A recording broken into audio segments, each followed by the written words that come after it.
মন্ডলী, আসসালামু আলাইকুম। এই মুহূর্তে যারা আমাকে রাজ টিভির পর্দায় দেখছেন, আমি সবাইকে আমন্ত্রণ জানাই রাজ টিভির নিয়মিত আয়োজন ফ্রাইডে নাইট উইথ রিউমাটোলজিস্ট। দর্শক, আজ আমাদের ১২৪তম পর্ব। আমরা কথা বলবো পায়ের গোড়ালির ব্যথা এবং কি করণীয় এই সম্পর্কে। পায়ের গোড়ালির ব্যথা নিয়ে অনেকেই ভুগতে থাকেন, বিশেষ করে শীতকালে। এই ব্যথাগুলো আসলে অনেক বেশি যন্ত্রণা দেয় এবং আমাদের স্বাভাবিক হাঁটা চলাই কঠিন হয়ে পড়ে। দর্শক, এই পায়ের গোড়ালির ব্যথার সমস্যার সমাধান আজ আমরা জানবো। আমাদের আজকের এই আয়োজনে আমাদের সাথে উপস্থিত হয়েছেন আমাদের আজকের guest expert doctor Mohammad Abul Kalam Azad, MBBS, FCPS medicine, MD rheumatology, medicine and rheumatology specialist, consultant, Bangabandhu Sheikh Mujib medical university. যারা আছেন আমাদের সাথে, তারা আসসালামু আলাইকুম, আমন্ত্রণ জানাই আমাদের আয়োজনে।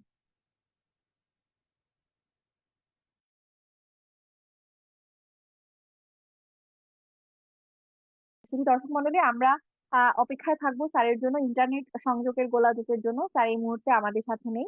আমরা আশা করছি স্যার খুব তাড়াতাড়ি আমাদের সাথে আবার যুক্ত হবেন। দর্শক, আমাদের আজকের আয়োজনে scientific partner Delta Pharma limited এবং পাওয়ার্ড বাই টফাসেট কিউপাসেট। সঞ্চালনায় আছে আমি ডাক্তার শামীম নাহার স্বর্ণা। দর্শক, আমাদের আজকের আলোচনার বিষয়বস্তু আমি বলেছি পায়ের গোড়ালির ব্যথা এবং কি করণীয়। পায়ের গোড়ালির ব্যথা নিয়ে যারা ভুগছেন, আমাদেরকে দেখছেন, যদি কোনো প্রশ্ন থাকে আপনাদের, নাম, বয়স, প্রশ্নের কথা কিংবা কোনো সমস্যা থাকলে সেই সমস্যার কথা বিস্তারিত ভাবে আমাদের কমেন্ট সেকশনে জানাবেন। দর্শক, আমরা চেষ্টা করব আপনাদের সমস্যার সমাধান দিতে। আমাদের এই আয়োজনটি নিয়মিতভাবে আয়োজিত হচ্ছে বাংলাদেশ রিউমাটোলজি সোসাইটি দ্বারা। দর্শক, পায়ের গোড়ালির ব্যথা এবং কি করণীয় এই সম্পর্কে জানবো আমাদের আজকের গেস্ট এক্সপার্টের কাছ থেকে, এবং আমরা অপেক্ষায় আছি তার খুব তাড়াতাড়ি আমাদের সাথে যুক্ত হবেন। আর এই সময়ের মাঝে যারা দেখছেন, আমাদের আজকে এই আয়োজনটি বেশি বেশি করে শেয়ার করে দিন, যাতে আমরা আমাদের কথাগুলো আরো অনেক বেশি মানুষের কাছে পৌঁছে দিতে পারি।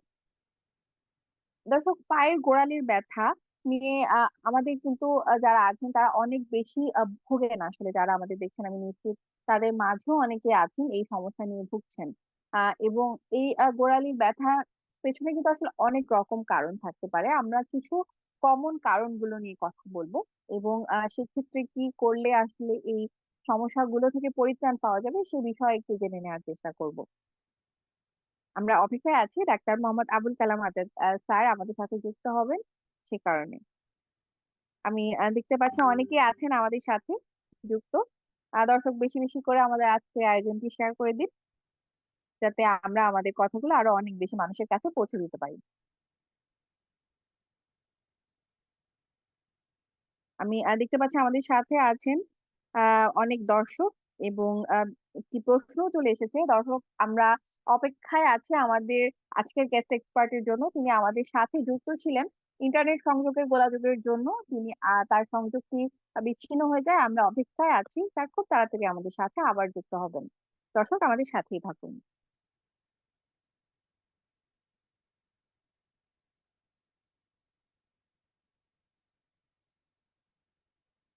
দর্শক, বিভিন্ন আসলে কারণে কিন্তু পায়ের গোড়ালিতে ব্যথা হতে পারে, এবং পায়ের গোড়ালিতে যখন ব্যথা হয় তখন স্বাভাবিক হাঁটা চলাও কিন্তু অনেক বেশি আসলে কঠিন হয়ে পড়ে। আমরা স্বাভাবিকভাবে হাঁটতেও পারি না।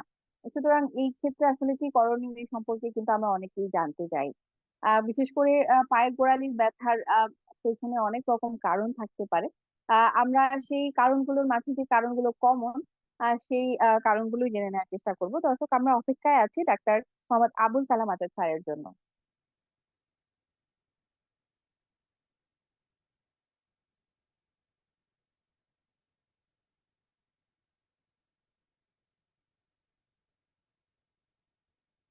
দেখছেন ফ্রাইডে নাইট উইথ রুমাটোলজিস্ট। দর্শক, আমাদের এই আয়োজনটি বেশি বেশি করে শেয়ার করে দিন, এবং আমাদের আজকের আয়োজনের scientific partner Delta Pharma limited, powered by টফাসি কিউপাসিট, মিডিয়া পার্টনার বরাবরের মতো রাজ টিভি।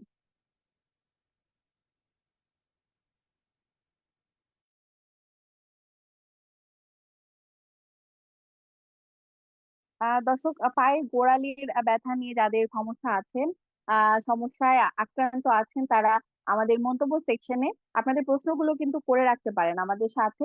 আমাদের আজকের বিশেষজ্ঞ চিকিৎসক যুক্ত হবেন, এবং সেই প্রশ্নগুলোর উত্তর কিন্তু দিবেন। আমরা সমাধান পেয়ে যাব আমি আশা করছি।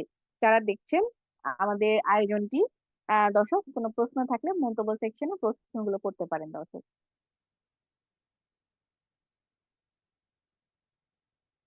আমি দেখতে পাচ্ছি আমাদের সাথে একজন দর্শক যুক্ত আছেন যিনি প্রশ্ন করেছেন। আর নেয়া মিথি কণা তিনি লিখেছেন পায়ের গোড়ালির ব্যথা মূলত কেন হয়। দর্শক বিভিন্ন কারণে হতে পারে, আমরা সেই কারণগুলো কিন্তু আসলে জেনে নেওয়ার চেষ্টা করব আমাদের আজকের গেস্ট এক্সপার্টের কাছ থেকে, এবং স্যার খুব তাড়াতাড়ি আমাদের সাথে যুক্ত হয়ে যাবেন আমি আশা করছি। জি, স্যার আমাদের দেখা যাচ্ছে। সাথে, স্যার জি অসংখ্য ধন্যবাদ স্যার আমাদের সাথে যুক্ত হওয়ার জন্য। স্যার কেমন আছেন? জি, বাসি ভালো ভালো আছেন। জি স্যার, আমি ভালো আছি। এবং আমি আপনাকে স্যার আবারও ধন্যবাদ জানাই আমাদের সাথে যুক্ত হওয়ার জন্য। আপনার ব্যস্ততার মাঝে আমাদের জন্য সময় বের করেছেন স্যার, আমরা আন্তরিকভাবে কৃতজ্ঞ স্যার। আর স্যার আজকে আমরা কথা বলবো পায়ের গোড়ালির ব্যথা এবং কি করণীয় সেই সম্পর্কে। এবং আমি দেখতে পাচ্ছি আমার বেশ কয়েকজন দর্শক বিভিন্ন ধরনের প্রশ্নও করেছেন কমেন্ট সেকশনে। আমরা আসলে মূলত পায়ের গোড়ালির ব্যথা নিয়ে স্যার আজকের বিষয় আজকে আলোচনা করব এবং এই বিষয়ে সমাধান নেওয়ার চেষ্টা করব। স্যার শুরুতে একটু জানতে চাই পায়ের গোড়ালির ব্যথার পেছনে স্যার কমন কি কি কারণ আছে? ধন্যবাদ আপনাকে এবং যারা দেখছেন। ধন্যবাদ রাজ টিভিকে আজ এই সুযোগ করে দেওয়ার জন্য। পায়ের গোড়ালির ব্যথা, পায়ের গোড়ালির ব্যথা বুঝতে হলে বা জানতে হলে কি কারণে হয় এবং এর প্রতিকার কি, কিভাবে ডায়াগনোসিস করা হয়, এই সম্পর্কে জানতে হলে প্রথমে পায়ের গোড়ালির স্ট্রাকচার সম্পর্কে জানতে হবে, অ্যানাটমিক্যাল স্ট্রাকচার। পায়ের গোড়ালির ভিতরে কি থাকে। পায়ে সাধারণত আমরা অ্যাঙ্কেল জয়েন্ট এবং ফুট জয়েন্ট বলি। অ্যাঙ্কেল জয়েন্ট সাধারণত দুইটা বোনস থাকে, একটা হলো টিবিয়া আর একটা হলো টিবিও টেলাস। আর টেলাস এবং ক্যালকেনিয়াম এই দুইটা তিনটা বোনসের মধ্যে একটা জয়েন্ট। এর পিছনের যে স্ট্রাকচার থাকে আমরা সাধারণত তিনটা বা চারটা জিনিস চিনে থাকি। একটা হলো মাসেলস বা মাংসপেশি, লিগামেন্ট, দুইটা বোনসের মধ্যে যে স্ট্রাকচার দ্বারা জয়েন্ট থাকে তাকে লিগামেন্ট, টেন্ডন, মাসেল যেখানে শেষ হয়ে যায় একে বলে টেন্ডন, এবং কিছু স্ট্রাকচার যেমন রক্তনালী, ব্লাড ভেসেল এবং নার্ভ, এই সমস্ত স্ট্রাকচার নিয়েই অ্যাঙ্কেল জয়েন্ট। এবং অ্যাঙ্কেল জয়েন্টের পিছনের যে মাসেলটা, যে লম্বা মাসেল, এটা বলা হয় একিলিস টেন্ডন। একিলিস টেন্ডন সাধারণত আমরা দুইটা মাসেলের সমন্বয়ে গঠিত, একটা সোলিয়াস এবং গ্যাস্ট্রোকনেমিয়াস। এছাড়াও পিছন দিকে আরো তিনটা মাসেল আছে, যেমন হলো flexor হ্যালোসিস longus, flexor digitorum longus. এখানে যে নার্ভ থাকে সে নার্ভ নাম হলো টিবিয়াল নার্ভ। এখানে যে লিগামেন্ট থাকে একটা হলো মিডিয়াল কোলাটারাল লিগামেন্ট বা deltoid ligament, lateral collateral ligament বা tibio talar ligament, tibio fibular ligament, tibio talar ligament. অর্থাৎ এছাড়া আছে নার্ভ, ভেসেলস, যেমন পোস্টিরিয়র টিবিয়াল আর্টারি। এই সমস্ত স্ট্রাকচার যে কোনো একটা প্যাথোলজি হলেই যে ব্যথা হয় তাকে বলবো আমরা তাকেই বলবো আমরা পায়ের গোড়ালির ব্যথা বা বা জয়েন্ট, হাড়, লিগামেন্ট, টেন্ডন ইত্যাদি ব্যথা। এই সমস্ত কারণ বুঝতে হলে আমাকে প্রথমেই এই রিমাটোলজিক্যাল কিছু ডিজিজ আছে যার জন্য আমরা পায়ের গোড়ালির ব্যথা পেয়ে থাকি। এছাড়াও পায়ের গোড়ালির আরেকটা অংশ পায়ের তলা বা প্লান্টার ফাসা বলি। এই প্লান্টার ফাসা একটা লিগামেন্ট, যেমন প্লান্টার মানে পায়ের তলায় গোড়ালি থেকে শুরু করে পায়ের পাতা পর্যন্ত একটা লিগামেন্ট মানে বিস্তৃত ভাবে থাকে, তাকে প্লান্টার ফাসা বলে। এই প্লান্টার ফাসা যখন ইনফ্লামেশন বা ডিজেনারেশন বা কোনো ইনফেকশন বা ইনফ্লামেশন অথবা কোনো মেলিগনেন্সির কারণে যদি ব্যথা হয়ে থাকে তাকে প্লান্টার ফাসাইটিস বলি। অর্থাৎ নিচের দিকে প্লান্টার ফাসা আর পিছনের দিকে একিলিস টেন্ডন। একিলিস টেন্ডন অনুরূপ ভাবে ডিজেনারেশন, ইনফ্লামেশন, ইনফেকশন এবং কিছু কানেকটিভ টিস্যু ডিজিজের কারণে একিলিস টেন্ডিনোপ্যাথি হয়ে থাকে। প্লান্টার ফাসা এবং একিলিস টেন্ডনোপ্যাথি এই দুইটাই পায়ের গোড়ালির ব্যথার মেইন কারণ। এই কারণ সাধারণত আমরা এই অনেক সময় আরো কিছু সেকেন্ডারি কিছু কারণ পাই, যেমন কারো যদি ওজন বৃদ্ধি পায় তাহলে হতে পারে। অনেক সময় আমরা পায়ের পাতাটা ভিতরের দিকে একটু উঁচু আকৃতি থাকে, একটা ধনুকের মতো, অনেক সময় ফ্ল্যাট ফুট থাকে, ফ্ল্যাট ফুটের জন্য এই প্লান্টার ফাসাইটিস হতে পারে। এছাড়া অনেক সময় যারা দীর্ঘ সময় দাঁড়িয়ে থাকে, যেমন পুলিশ, ওদের অনেক সময় প্লান্টার ফাসাইটিস হতে পারে বা একিলিস টেন্ডিনোপ্যাথি হতে পারে। অথবা অনেক সময় পায়ের তলার যে হাড় আছে ক্যালকেনিয়াম, ক্যালকেনিয়ামের পিছনের দিকেও হাড় বৃদ্ধি পায়, অনেক সময় ক্যালকেনিয়ামের নিচের দিকে এখানেও হাড় বৃদ্ধি পায়। এই হাড় বৃদ্ধি পেলেও অনেক সময় ব্যথা হতে পারে, ক্যালকেনিয়ান স্পার বলে, অথবা একিলিস এন্থিসোফাইট বলা হয়।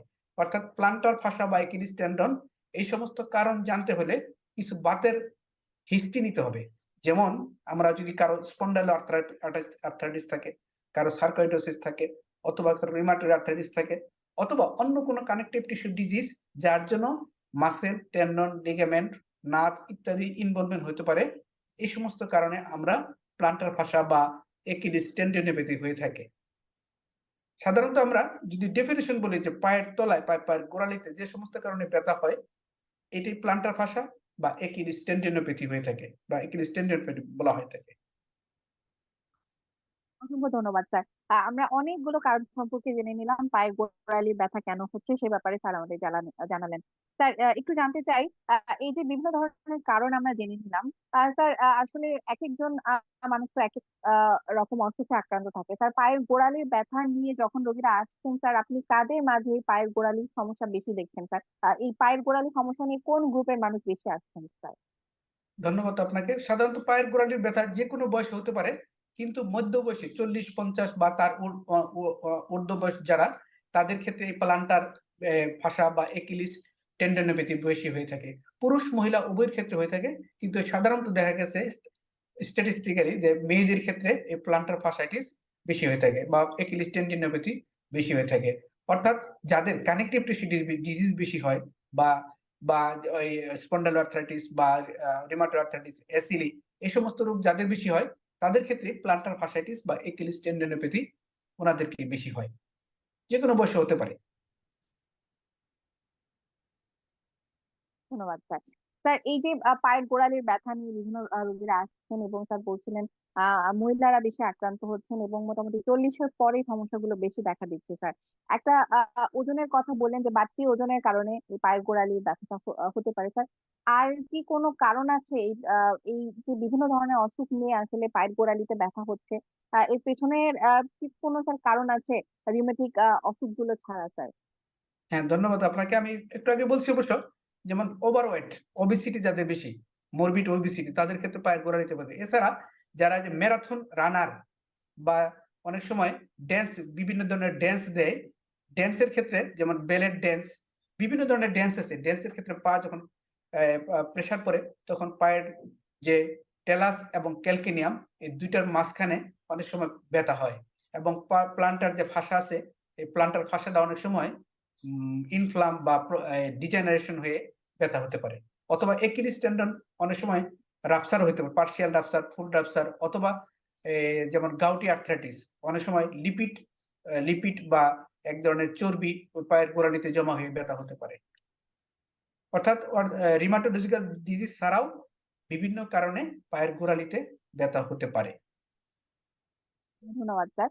আর স্যার এই যে অ্যাকিলিস টেন্ডনোপ্যাথি কিংবা স্যার প্লান্টার ফাসাইটিস কিংবা স্যার আহ, যে কারণেই হোক পায়ের গোড়ালির সমস্যা নিয়ে রোগী আসছেন স্যার, এর পরবর্তী আসলে ধাপটা কি স্যার? ডায়াগনোসিসে কিভাবে পৌঁছান স্যার? উপসর্গ কি আর কিছু জেনে নেওয়ার আছে কিংবা স্যার কোনো পরীক্ষা নিরীক্ষা করার প্রয়োজন আছে? জি, সাধারণত প্রথমে আমরা ওই হিস্ট্রি নেই যে কি কি কোন ধরনের কানেকটিভ টিস্যু ডিজিজ ওনার আছেন, এবং ওই ডিজিজ রিলেটেড কিছু হিস্ট্রি। এছাড়া প্লান্টার ফাসা যদি থাকে বা একিলিস টেন্ডনোপ্যাথি থাকে, এটা কোন সময় হয়, সকালের দিকে হয় না বিকালের দিকে হয় বা রাতের দিকে হয় কিনা। আর সুপ্রিয় দর্শক মন্ডলী, কোনো প্রশ্ন থাকলে আমাদের মন্তব্য সেকশনে কিন্তু প্রশ্নগুলো করতে পারেন। আর দর্শক, আচ্ছা, আমরা ডায়াগনোসিস সাধারণত কিভাবে হয় তা নিয়ে সকালবেলা কথা বলছি। এই প্লান্টার ফাসা বা একিলিস টেন্ডনোপ্যাথি মর্নিং স্টিফনেস সকালের দিকে বেশি হয়। কাজকর্ম করলে অনেক সময় কমে যায়, এবং অনেক সময় দাঁড়িয়ে থাকলে বা প্রলং রেস্ট নিলে, বিশ্রামে চলে গেলে এই প্লান্টার ফাসা বা একিলিস টেন্ডনোপ্যাথি হতে পারে।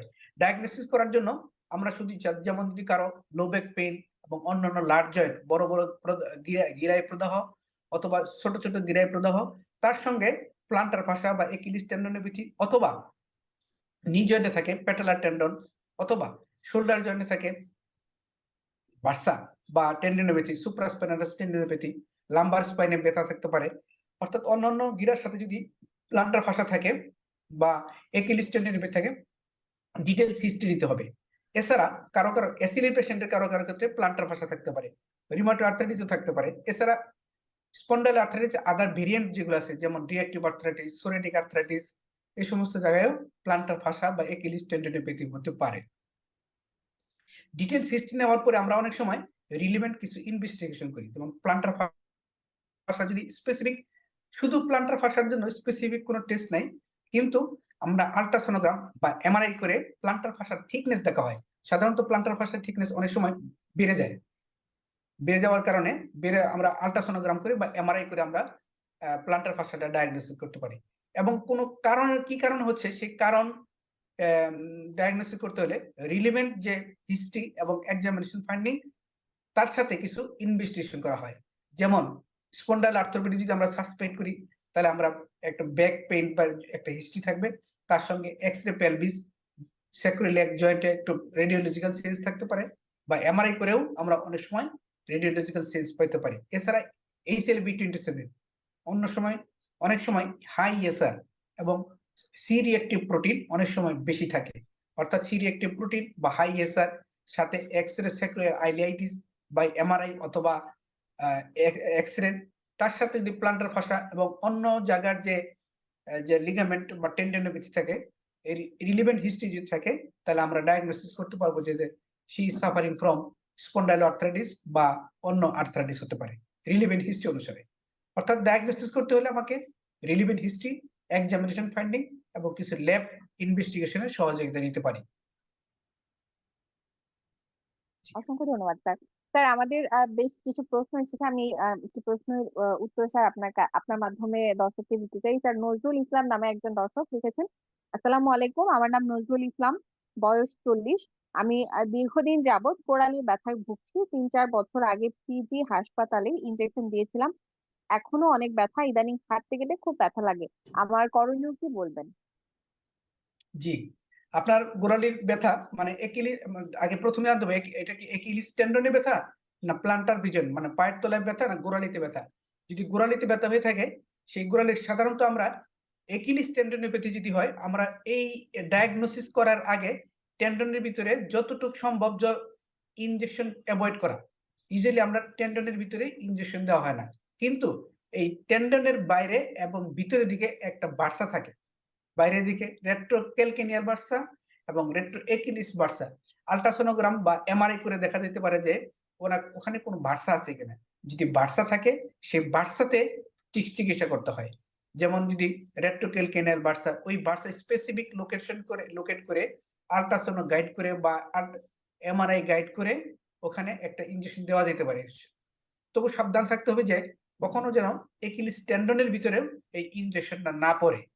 এবং অন্যান্য যে একটু আগে যে কথাগুলো বললাম, এই একিলিস টেন্ডনোপ্যাথির সাথে তার রিলেভেন্ট হিস্ট্রি নিতে হবে।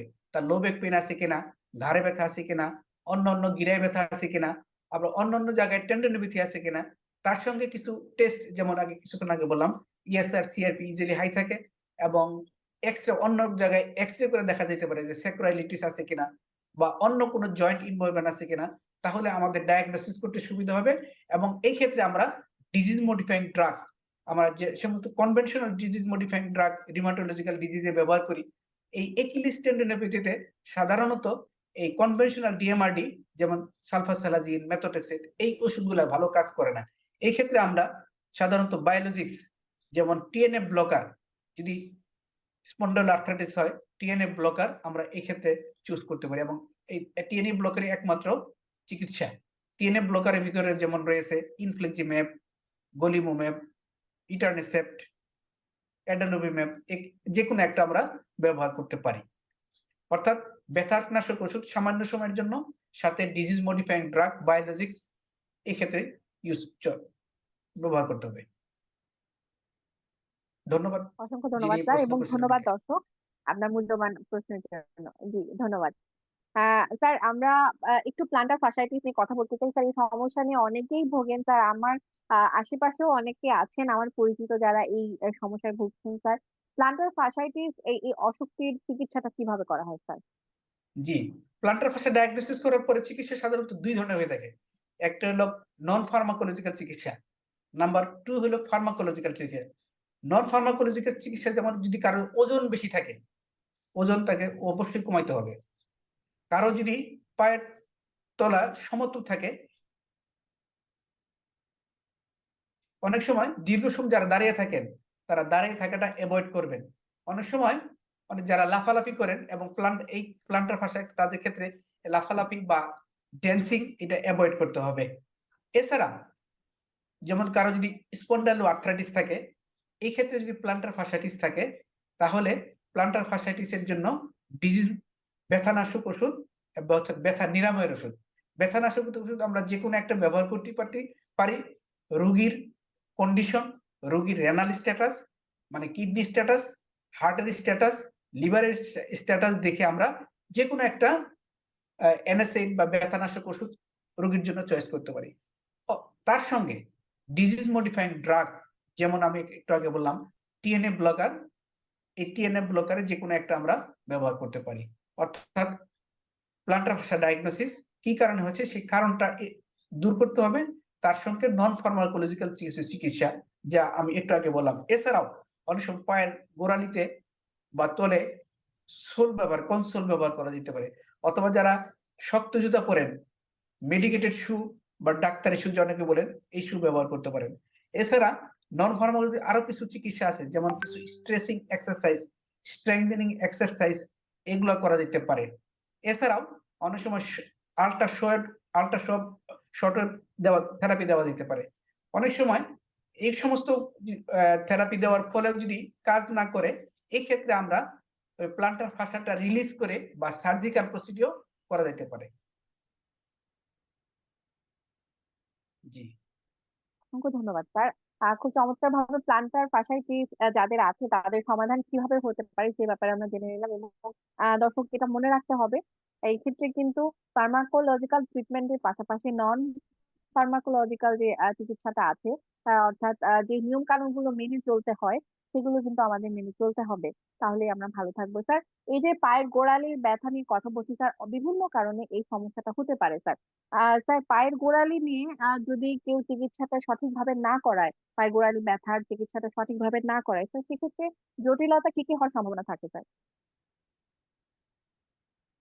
এক্ষেত্রে ওই যে প্লান্টার ফাসা একটু বলতেছিলাম, প্লান্টার ফাসাটা যদি থিকেন্ড হয়ে যায়, গোড়ালির যে লিগামেন্ট আছে, পায়ের তলার যে লিগামেন্ট, সেই লিগামেন্ট অনেক সময় মোটা হয়ে যায়, হাঁটতে কষ্ট, মানে চলাফেরা করতে পারবে না দীর্ঘমেয়াদী।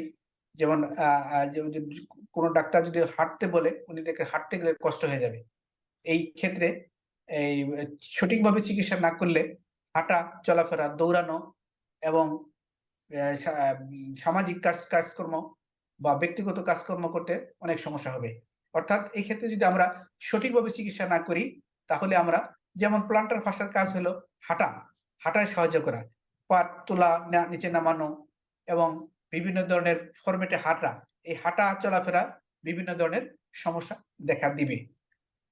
অর্থাৎ অনেক সময় রিপিটেড অনেকে ইনজেকশন দেওয়ার পরে প্লান্টার ফাসাটা আরো থিন হয়ে যায়, মানে পাতলা হয়ে যায়, এই ক্ষেত্রেও সমস্যা হতে পারে। অনেক সময় প্লান্টার ফাসা রাফসার হয়ে যায়, রাফসার হয়ে অনেক সময় ব্যথা করতে পারে, মানে তীব্র ব্যথা আকার ধারণ করতে পারে, ইমার্জেন্সি হতে পারে। অর্থাৎ প্লান্টার ফাসাটাকে অবহেলা না করে সঠিক রোগ নির্ণয় করে সঠিকভাবে নন ফার্মাকোলজিক্যাল এবং কিছু ফার্মাকোলজিক্যাল চিকিৎসা করে উপকার হবে আর কি পেশেন্টের জন্য। ধন্যবাদ স্যার। স্যার এবার একটু যদি টেন্ডিনাইটিস নিয়ে যদি স্যার কথা বলি, অ্যাকিলিস টেন্ডিনোপ্যাথি অসুখগুলো স্যার যাদের আছে, এই অসুখটি যাদের আছে তাদের ক্ষেত্রে স্যার চিকিৎসার ধরনটা স্যার আপনি এর আগে আমাদের কিছুটা বলেছেন স্যার, আবার একটু জানতে চাই চিকিৎসাটা সম্পর্কে, যে কিভাবে চিকিৎসা করা হয় স্যার। অ্যাকিলিস টেন্ডিনোপ্যাথি সাধারণত অনেক সময় অনেকে শর্টেন থাকে, আবার অনেক সময় ওই কারণগুলো প্রায় একই রকম, যে বাতের জন্য হতে পারে, বা তার এখানে ইউজুয়ালি অনেকটা আরেকটা ডিজিজ স্পন্ডাইলো আর্থ্রাইটিস সাথে গাউটি আর্থ্রাইটিস। অনেক সময় গাউটি আর্থ্রাইটিস জন্য ওখানে একটা ক্রিস্টাল জমে টেন্ডিনোপ্যাথি হয়, এনথোসোফাইটিস হয়, অথবা ওখানে যে টেন্ডনগুলা একটু ইনফ্লাম অবস্থায় থাকে, যেটা আমরা অনেক সময় আল্ট্রাসোনোগ্রাম করে ডপলার দেখে আমরা বুঝতে পারি যে তার এখানে ইনফ্লামেশন আছে। যদি ইনফ্লামেশন থাকে, এই ক্ষেত্রে আমরা নন ফার্মাকোলজিক্যাল চিকিৎসা ছাড়াও আমরা ফার্মাকোলজিক্যাল চিকিৎসা যেমন ব্যথানাশক ওষুধ ব্যবহার করলাম। এছাড়াও আমি ডেফিনেট ট্রিটমেন্টটাই বলি টিএনএ ব্লকার, যেটা বায়োলজিক্স বলি, এই বায়োলজিক যে কোনো একটা ইউজ করা যেতে পারে। নন ফার্মাকোলজিক্যাল ট্রিটমেন্টের জন্য এখানে স্ট্রেসিং কিছু এক্সারসাইজ আছে, যেমন আলফ্রেডসন প্রোটোকল নামক একটা প্রোটোকল আছে। এটা সাধারণত এই গোড়ালিটাকে সকালে 90 বার এবং রাত্রে 90 বার, মোট 180 বার ফ্লেকশন এক্সটেনশন ভাঁজ করা সোজা করা ভাঁজ করা, গোড়ালিটাকে একবার হাঁটু ভাঁজ করে আরেকবার হাঁটু সোজা করে, এই পদ্ধতিটা, এটা আলফ্রেডসন প্রোটোকল এক্সারসাইজ যিনি আবিষ্কার করেছেন, এই আলফ্রেডসন প্রোটোকল সাধারণত 6 মাস পর্যন্ত করলে অনেক সময় এই একিলিস টেন্ডিনোপ্যাথিটা অনেক সময় ভালো হয়ে যায়। এটা আমরা চয়েস করতে পারি। যাদের প্লান্টার ফাসাইটিস থাকে বা একিলিস টেন্ডিনোপ্যাথি থাকে, এদের জন্য আমরা এই এক্সারসাইজ প্রোটোকলটা আমরা তাকে অ্যাডভাইস করতে পারি। এছাড়াও একিলিস টেন্ডিনোপ্যাথির জন্য আলাদা আলাদা কিছু স্ট্রেচিং এবং স্ট্রেংথেনিং এক্সারসাইজ আছে। এছাড়াও আল্ট্রাসাউন্ড থেরাপি, অনেক সময় বোটক্স থেরাপি, এই সমস্ত কিছু কিছু থেরাপির এভিডেন্স ওইরকম রোবাস্ট না থাকলেও দেওয়া হয়। অসংখ্য ধন্যবাদ স্যার। আর স্যার আমরা আমাদের আয়োজনের শেষ পর্যায়ে স্যার, পায়ের গোড়ালির ব্যথা নিয়ে যারা ভুগছেন স্যার, আয়োজন শেষ করবার আগে তাদের উদ্দেশ্যে কি বলতে চান স্যার? জি, সাধারণত আমরা একটু আগেই বলেছি যে পায়ের গোড়ালির ব্যথার কারণটা কি। উনি কি প্রলং দাঁড়িয়ে থাকেন, বা তার পা ডিফর্মিটি আছে, বা তার পায়ের বাতজনিত কোনো সমস্যা আছে কিনা, যেমন স্পন্ডাইলাইটিস, অস্টিওমেলেশিয়া বা অস্টিওপোরোসিস, বা কোনো অস্টিওনেক্রোসিস, অথবা তার যে মাসেল, লিগামেন্ট, টেন্ডন, এখানে কোনো প্যাথোলজি আছে কিনা। এই প্যাথোলজি থাকলে সঠিক রোগ নির্ণয় করা, যে প্লান্টার ফাসা বিগ টার্ম, এখানে স্পেসিফিক ডায়াগনোসিস করতে হবে, যাতে প্লান্টার ফাসাটা তার লিগামেন্টের জন্য না মাসেলের জন্য, বা তার কোনো নিউরোপ্যাথি আছে কিনা, প্লান্টার নিউরাইটিস বা প্লান্টার নিউরোপ্যাথি আছে কিনা। সঠিক চিকিৎসা শুরু করার আগে রোগ নির্ণয় করতে হবে, সেই রোগের চিকিৎসা করে এবং কিছু নন ফার্মাকোলজিক্যাল এবং ফার্মাকোলজিক্যাল চিকিৎসা নিলে রোগী সম্পূর্ণরূপে সুস্থ হয়ে যাবে। অসংখ্য ধন্যবাদ স্যার আমাদেরকে এতক্ষণ সময় দেওয়ার জন্য। স্যার আমি আন্তরিকভাবে কৃতজ্ঞতা জানাই স্যার আপনাকে। আপনার সুস্বাস্থ্য এবং সাফল্য কামনা করছি। দর্শক, এতক্ষণ যারা আমাদের সাথে ছিলেন, আমি সবাইকে আবারও ধন্যবাদ জানাই। আমরা কথা বলেছি পায়ের গোড়ালির ব্যথা এবং কি করণীয় সম্পর্কে। দর্শক, আশা রাখছি আমাদের পুরো আয়োজনটি আপনাদের কাজে আসবে। দর্শক, আমাদের আজকের আয়োজনে scientific partner Delta Pharma limited, powered by টফাসিট সুপারসিড। পরবর্তী আয়োজন দেখার আমন্ত্রণ জানিয়ে আজকের এই আয়োজনে এখানেই বিদায় নিচ্ছি। ধন্যবাদ সবাইকে। You are watching Raj TV, Jagorone, Bangladesh. Please subscribe our channel.